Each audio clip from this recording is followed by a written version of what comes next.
بسم اللہ الرحمن الرحیم۔ السلام علیکم۔ میاں بیوی میں تلخ کلامی ہوئی۔ کوئی گھریلو وجہ تھی جو ہر گھر میں ہر روز ہوتی رہتی ہے۔ دونوں کا ایک بیٹا بھی تھا۔ ولید نے اپنی بیوی عینی کو گالی دی، جب سے تم سے شادی ہوئی ہے میری زندگی جہنم ہو گئی ہے۔ عینی بھی چلا کر بولی، تم نے مجھے اتنا درد دیا ہے کہ میں اب دعا کرتی ہوں مجھے موت آ جائے۔ اب تمہارے ساتھ ایک سانس بھی نہیں لے سکتی میں۔ جھگڑا کسی بڑی بات پہ نہیں تھا۔ 4 سال کا بیٹا ماں باپ کو جھگڑتے دیکھ رہا تھا۔ بیٹا بہت پریشان تھا، کبھی ماں کا ہاتھ پکڑتا تو کبھی باپ کا۔ باپ سے جب برداشت نہ ہوا تو اٹھایا ڈنڈا اور عینی کو مارنا شروع کر دیا۔ عینی چیخنے چلانے لگی۔ چیخوں کی آواز سن کر اہل محلہ آ گئے۔ انہوں نے آ کر عینی کو چھڑوایا۔ عینی کے سر سے خون بہہ رہا تھا۔ بیٹا درا سہما دروازے کے پیچھے چھپا ہوا تھا۔ ولید نے چلا کر کہا، میں تم کو طلاق دیتا ہوں۔ 3 بار طلاق بولا اور عینی بیٹے کو لیے میکے آ گئی۔ بیٹا تھا کہ اس کے دل میں ایک عجیب سا ڈر گھر کر چکا تھا۔ وہ سب سے ڈرنے لگا تھا۔ 4 سال کا بیٹا وہ امی کی گود میں لیٹا ہوا تھا۔ امی کا دوپٹہ منہ پہ اوڑھے سو جاتا، ماں سے ایک پل کے لیے بھی جدا نہ ہوتا۔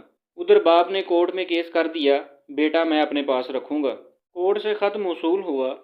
عینی کے بھائی نے خط پڑھا، بتایا ولید نے بیٹے کو اپنے پاس رکھنے کے لیے کیس دائر کیا ہے، اگلے ہفتے سنوائی ہے۔ بیٹا ماں کے پلو سے لگا ہوا تھا۔ امی بابا کیا کہتے ہیں؟ بیٹا اب 6 سال کا ہو چکا تھا۔ ماں نے کہا، کچھ نہیں بیٹا۔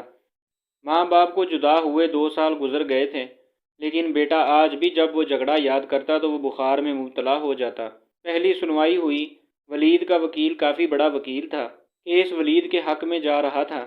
عینی محسوس کر رہی تھی کہ میں اپنے بیٹے کو ہار جاؤں گی۔ عینی گھر آئی۔ بیٹا ماں سے کہنے لگا، ہم کیوں ابو کے پاس جاتے ہیں؟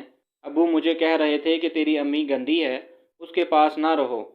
بیٹے نے ماں کا منہ چوما، ہلکا سا مسکرایا، میری امی سونی ہے، گندی نہیں ہے، پاپا گندے ہیں۔ ماں کی آنکھ سے آنسو بہنے لگے۔ بیٹا جو ابھی 6 سال کا تھا اپنے ننھے ہاتھوں سے ماں کے آنسو صاف کرنے لگا۔ ماما کیوں رو رہی ہیں؟ میں آپ کو چھوڑ کر نہیں جاؤں گا۔ بیٹا ماں کی گود میں لیٹ گیا۔ اتنے میں عینی کا بھائی آیا، بہن کی طرف دیکھ کر بولا، ہم کیس ہار جائیں گے، عمر کو اس کے باپ کے حوالے کرنا پڑے گا، اس کا وکیل بہت بڑا وکیل ہے۔ عینی خاموش ہو گئی، بیٹے کا منہ چومنے لگی، کبھی پاؤں چومتی، کبھی ہاتھ تو کبھی سر۔ عمر سویا ہوا تھا۔ عینی نے زور سے سینے سے لگایا اور رات بھر روتی رہی۔ عمر نے دکان سے آئس کریم لی اور فریج میں رکھی۔ نانی سے کہنے لگا، نانو میں آ کر کھاؤں گا۔ ماں نے عمر کے چہرے کو ہاتھوں میں پکڑا اور آہستہ سے بولی، عمر بیٹا، ماما ساتھ نہ بھی ہوئی تو کھانا ٹائم پہ کھایا کرنا، ضد نہ کیا کرنا، اور دکان کی گندی چیزیں نہ کھایا کرنا، روز دانتوں کو برش کیا کرنا، ماما تم کو روز دیکھا کرے گی یہاں سے۔ بیٹا سمجھ نہیں پا رہا تھا ماما ایسی باتیں کیوں کر رہی ہیں۔ ماں نے ہاتھ پاؤں چومے۔ آج عدالت میں فائنل سنوائی تھی۔ عینی بیٹے کو گود میں لیے بیٹھی ہوئی تھی، دل زور زور سے دھڑک رہا تھا۔ خیال یہی تھا، کاش میں برداشت کر لیتی، آج بیٹے سے جدا نہ ہوتی، بیٹے کی خاطر خاموش رہتی۔ ادھر کارروائی شروع ہوئی۔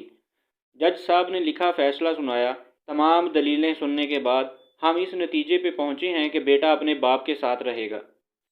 فیصلہ سنتے ہی ماں کا کلیجہ پھٹ گیا۔ ماں بے ہوش ہو کر گر گئی۔ باپ آگے بڑھا، بیٹے کو اٹھا لیا۔ بیٹا باپ کے پاس جانا نہیں چاہتا تھا۔ بیٹا چیخ چیخ کر رونے لگا، مجھے ماما کے پاس جانا ہے۔ عینی کو ہوش آیا، ننگے پاؤں دوڑتے ہوئے ولید کے پاس گئی، اس کے سامنے گھٹنے ٹیک کر بھیک مانگنے لگی، صرف ایک بار مجھے میرے بیٹے کو سینے سے لگا لینے دو۔ لیکن وکیل نے پولیس والے سے کہا، اس عورت کو ہٹاؤ یہاں سے۔ ماں بلک بلک کر رونے لگی، بیٹا تڑپ رہا تھا۔ وکیل مسکرا کر ولید سے کہنے لگا، مبارک ہو جناب، آپ کیس جیت گئے۔ ولید نے طے کردہ رقم وکیل کو دی اور چل دیا۔ بیٹا ماں کی جدائی میں روتا چیختا رہا، اسے باپ کا گھر جیل لگنے لگا تھا۔